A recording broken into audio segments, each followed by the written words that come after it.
Guys 10 টাকার bodyguard ভাড়া করে আমি চলে গেছিলাম আমাদের পাড়ার শিবরাত্রির পুজো দেখতে। চলো ভিডিওটি শুরু থেকে দেখাই। So hello guys, back to my channel. আমি যাব শিবরাত্রির পুজো দেখতে, তাই প্রথমে 10 টাকা দিয়ে বডিগার্ড ভাড়া করে নিলাম।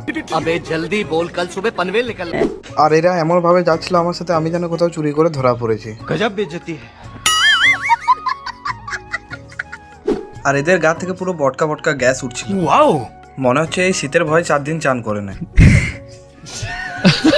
তাই আমি নাক দেবে অনেক কষ্ট করে পৌঁছে গেলাম বাবার কাছে। আর এসে পরে আমি একটু হিরোর মতো পোজ দিয়ে দিলাম। महादेव महादेव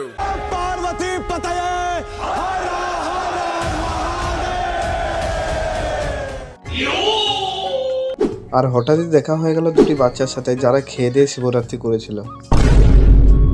হঠাৎই চোখ পড়লো আমার বামন ঠাকুরের ওপর, তাই আমি ওর নাম জিজ্ঞাসা করে নিলাম।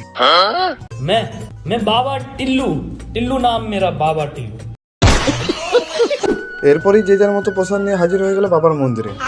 আর দেখতে দেখতে ফাঁকা জায়গাটা সম্পূর্ণ হয়ে গেল মাত্র 2 মিনিটে।